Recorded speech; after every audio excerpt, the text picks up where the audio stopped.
Assalamualaikum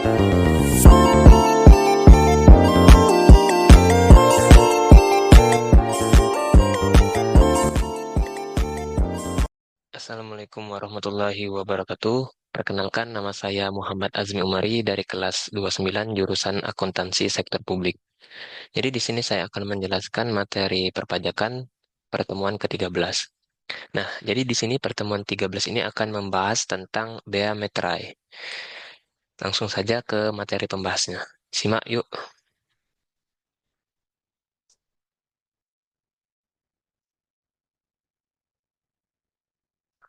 Nah, jadi di sini capaian pembelajarannya itu yaitu mahasiswa tuh diharapkan dapat menghitung besarnya bea materai yang terutang. Nah, di sini perlu kita highlight yaitu perubahan Undang-Undang Bea Materai, di mana sebelumnya Undang-Undang Bea Materai ini di Undang-Undang 13 tahun 1985 diubah menjadi Undang-Undang Nomor 10 tahun 2020. Jadi di sini tuh alasan perubahan mengenai undang-undang tersebut ialah memberikan kesetaraan antara dokumen kertas dan elektronik, serta keberpihakan kepada masyarakat luas dan pelaku UMKM dengan tarif yang relatif rendah dan terjangkau, serta kenaikan batas nominal nilai uang dalam dokumen dari lebih dari 1 juta menjadi lebih dari 5 juta. Di mana kalau untuk Undang-Undang nomor 13 tadi itu maksimal dokumen yang dikenakan bea materai atau minimalnya itu adalah 1 juta. Nah, ketika perubahan ini diterapkan, perubahan tersebut dokumen dalam nilai uang itu menjadi 5 juta. Nah, jadi ini tuh meningkatkan kesederhanaan serta kesetaraan dan keberpihakan dan efektivitas melalui tarif tunggal penerapan materai elektronik. Nah, ini nih akan berlaku mulai dari tanggal 1 Januari 2021. Berarti sekarang di tahun 2025 ini sudah mulai berlaku. Sudah berjalan hampir 4 tahun lebih. Selanjutnya ada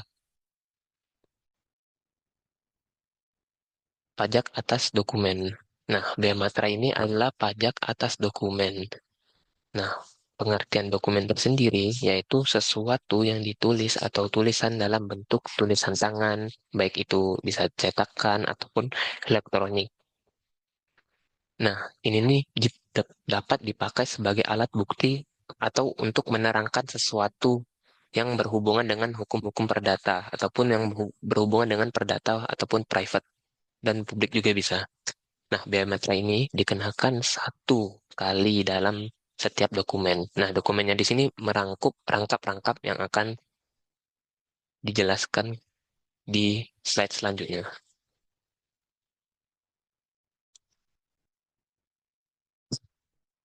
Nah, di sini ada objek bea materai. Itu dokumen tadi yang dibuat sebagai alat untuk menerangkan mengenai suatu kejadian yang bersifat perdata. Mungkin teman-teman juga perlu mengetahui ataupun teman-teman sudah belajar tentang baik itu pengantar ilmu hukum maupun hukum perdata di semester lalu ataupun semester sekarang. Jadi, untuk menerangkan mengenai suatu kejadian yang bersifat perdata. Nah, objek-objeknya tadi itu bisa berupa surat perjanjian, surat keterangan, surat pernyataan, ataupun surat lainnya tadi yang beserta rangkapnya. Berarti hanya salah satunya saja. Nah, di sini ada akta notaris. Nah, mungkin teman-teman juga udah pada tahu apa itu akta notaris, yaitu akta yang dibuat oleh notaris itu bisa berupa perjanjian, serah tanah, ataupun serah tanah dan bangunan, beserta grose. Nah, grose sendiri itu adalah salinan pertama ataupun salinan utama dari sebuah akta otentik yang dibuat oleh notaris. Nah, ini tuh bisa berupa akta yang dibuat di hadapan notaris tersebut. Juga bisa salinan dan kutipannya. Nah, kemudian ini ada akta PPAT. Nah, akta PPAT tadi ialah pejabat pembuat akta tanah, di mana akta ini berisi tentang pembuatan tanah dan kutipannya.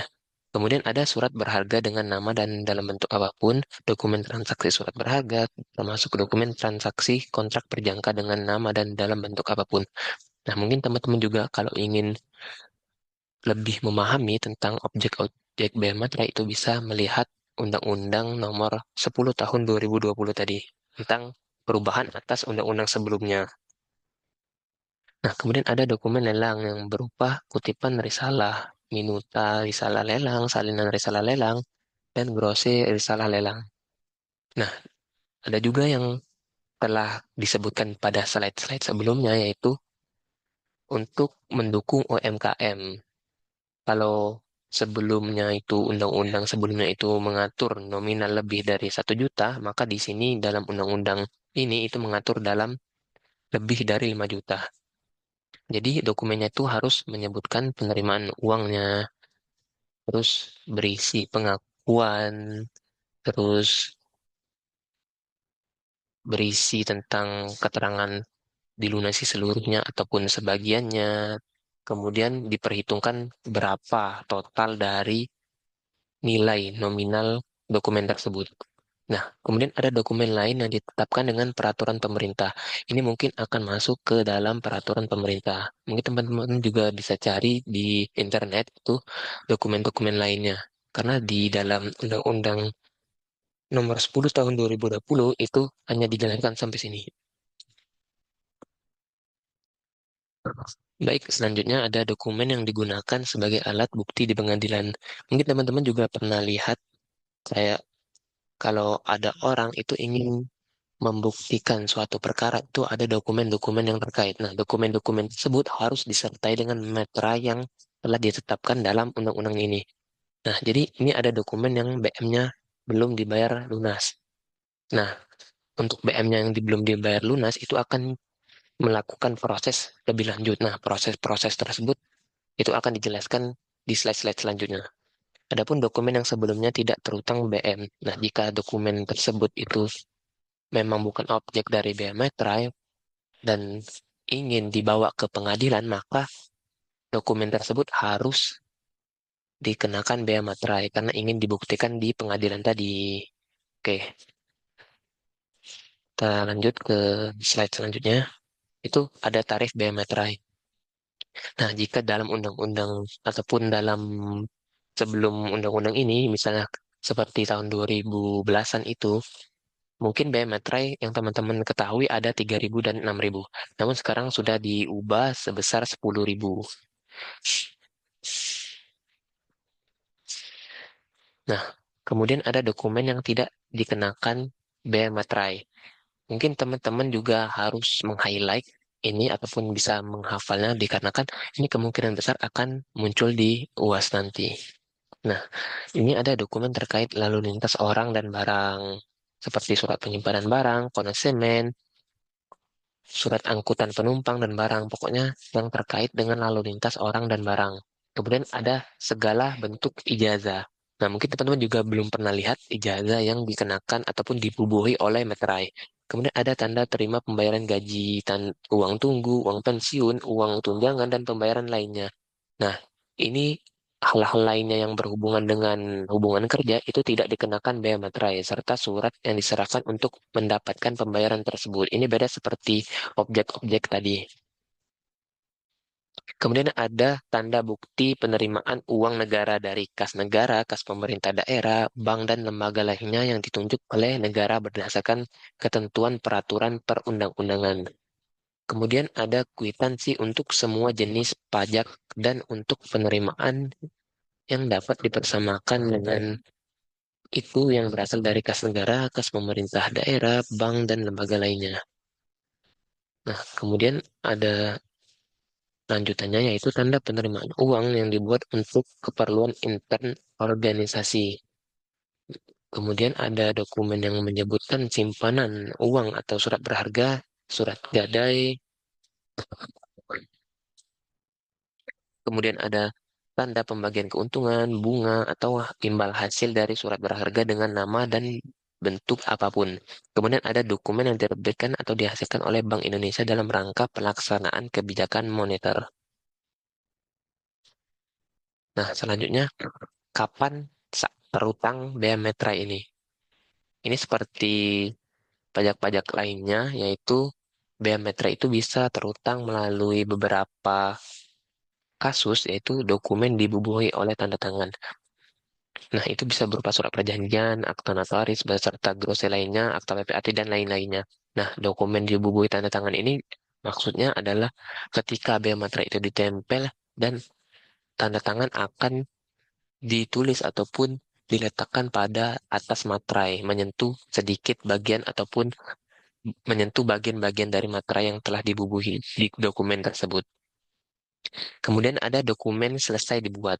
Nah, dokumen selesai dibuat ini adalah surat berharga dalam bentuk apapun, dokumen transaksi surat berharga, dokumen transaksi kontrak berjangka dengan nama dan dalam bentuk apapun.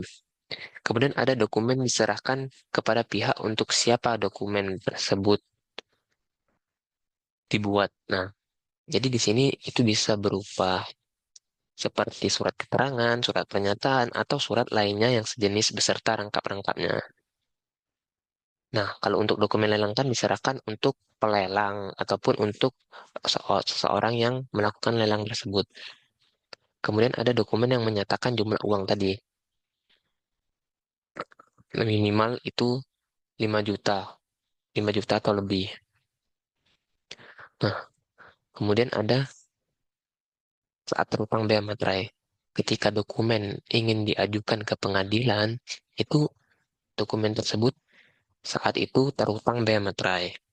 Nah, bea materai yang dilakukan dalam proses ini ialah pemateraian kembali.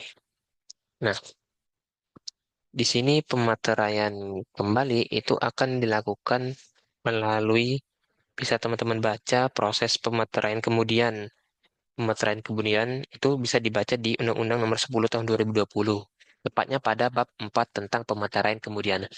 Ketika seseorang ingin mengajukan dokumen untuk diajukan ke pengadilan, padahal dokumen tersebut itu sebelumnya itu sebelum ingin diajukan ke pengadilan itu bukan objek dari bea materai, sehingga ketika ingin diajukan ke pengadilan maka dokumen tersebut menjadi objek bea materai. Kemudian dokumen yang digunakan di Indonesia. Nah, dokumen sebagaimana dimaksud dalam pasal 3 ayat 2 yang dibuat di luar negeri. Nah, adapun pihak-pihak yang terutang bea materai. Dokumen dibuat sepihak itu dibebankan kepada penerima dokumen. Kemudian ada dokumen berupa surat berharga itu terutang oleh penerbit surat berharga tersebut.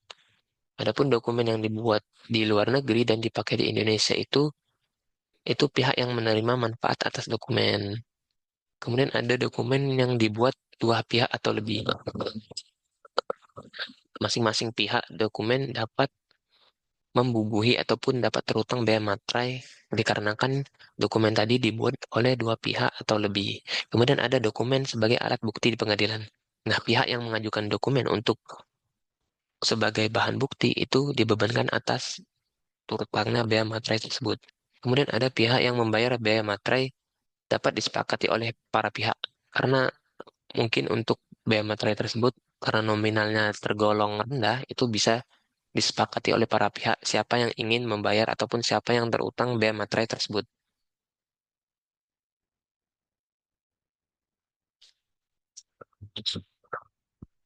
Nah, di sini ada pemungut bea materai.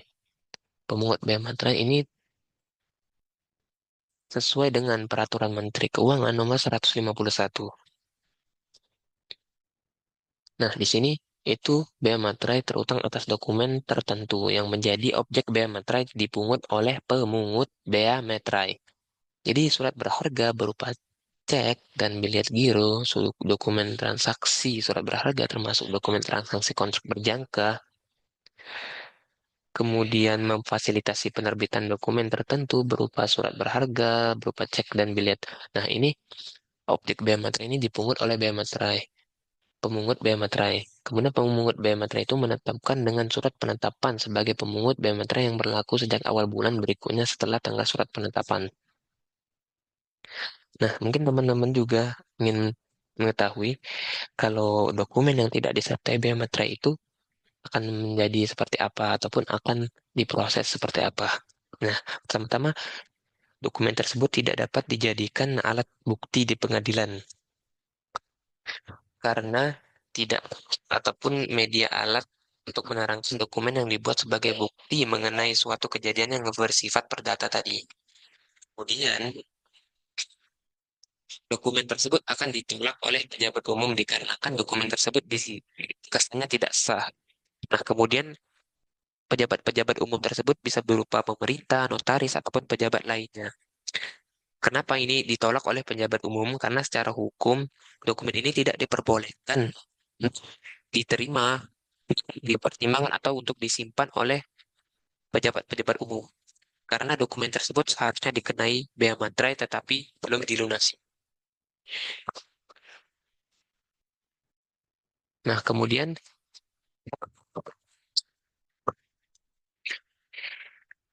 pemungutan oleh pemungut bea materai.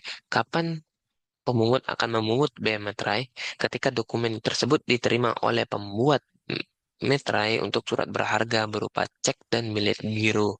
Kemudian dokumen yang selesai dibuat oleh pihak yang menerbitkan atau memfasilitasi penerbitan dokumen transaksi surat berharga termasuk dokumen transaksi kontrak berjangka. Sebenarnya ini sama saja kayak tadi, ketika dokumen itu diserahkan, maka pemungut akan memungut bea materai tersebut. Nah, bagaimana pemungutan tersebut dilakukan? Sesuai dengan Undang-Undang Nomor 10 Tahun 2020, pemungutan bea materai itu dapat dibagi menjadi dua, yaitu materai percetakan dan materai elektronik. Nah, seperti yang dijelaskan sebelumnya, perubahan undang-undang tadi meningkatkan efektivitas. Nah, di mana efektivitas ini adalah materai elektronik. Mungkin teman-teman juga mengetahui tentang e-materai yang mungkin pada saat gencar-gencarnya penerimaan kerja itu diburu oleh pekerja-pekerja yang ingin mengajukan dokumen-dokumen. Nah, dokumen-dokumen tersebut itu bisa berupa dokumen tertentu selain surat berharga. Materai elektronik ini bisa digunakan untuk dokumen tertentu selain surat berharga yang berharga. Kemudian untuk materai percetakan itu bisa teman-teman beli di kantor pos ataupun minimarket ataupun toko alat tulis. Itu bisa teman-teman gunakan untuk surat berharga berupa misalnya seperti cek dan bilet giro. Nah, kemudian pelunasan bea materai. Nah, pelunasan bea materai itu ada dua cara, yaitu materai secara langsung, tadi merupakan pembelian yang dapat teman-teman beli di berbagai tempat, dan menggunakan surat setoran pajak. Nah, untuk materai tempel, itu mungkin teman-teman bisa dapatkan tadi melalui minimarket, alat tulis, kantor pos, dan lain-lain. Nah, untuk materai elektronik, teman-teman bisa untuk mendapatkannya di website materai tersebut. Kemudian ada materai dalam bentuk lain yang ditetapkan menteri. Nah, materai-materai tersebut bisa teman-teman lihat dalam surat edaran ataupun dalam surat tugas, surat-surat lainnya yang diterbitkan oleh menteri. Nah, kemudian ada surat setoran pajak. Kapan orang ataupun badan itu membayar pelunasan bea materai menggunakan surat setoran pajak? Ketika digunakan apabila pembayaran dengan bea materai itu dianggap tidak efisien dan ataupun tidak mungkin untuk dilakukan. Maksudnya tidak mungkin di sini ketika ingin melunasi bea materai tersebut, pelunasan itu dilakukan secara kompleks ataupun dilakukan secara banyak skala besar. Nah, di sini bisa teman-teman lihat pematerian kemudian ini bisa dilakukan dengan jumlah lebih dari 50 dokumen. Misalnya saja ada perusahaan ingin menerbitkan dokumen-dokumen berharga ataupun dokumen-dokumen lainnya yang menggunakan bea materai. Nah, itu kan prosesnya akan sangat rumit untuk membubuhi satu-satu. Nah, pematerian kemudian dapat dilakukan melalui surat setoran pajak. Jadi, total dari bea materai yang terutang itu akan masuk dalam surat setoran pajak ataupun SSP. Kemudian, dalam hal untuk menggunakan surat setoran pajak, itu bisa menjadi, misalnya saja materai tempel itu tidak tersedia. Nah, teman-teman ataupun badan-badan hukum itu bisa menggunakan media berupa surat setoran pajak tadi. Nah, kemudian ada terjadi kegagalan sistem materai elektronik. Nah, jika ketiga ini tidak bisa diterapkan, maka teman-teman bisa untuk menerapkan surat setoran pajak ini. Jadi total dari lunasan bea materai itu akan dibayar di akhir tahun melalui di akhir tahun ataupun tahun berikutnya melalui surat setoran pajak dan lunasannya itu sesuai dengan SSP yang kemudian telah berlaku. Teman-teman juga pernah melihat ataupun pernah mengetahui kapan surat setoran pajak ini akan diberlakukan ataupun dilunasi. Nah, pelunasan ini digunakan untuk dokumen yang dilakukan pemeteraian kemudian. Untuk pemeteraian kemudian ini, teman-teman juga bisa melihat dalam Undang-Undang Nomor 10 Tahun 2020 Bab 4 tentang pemeteraian kemudian.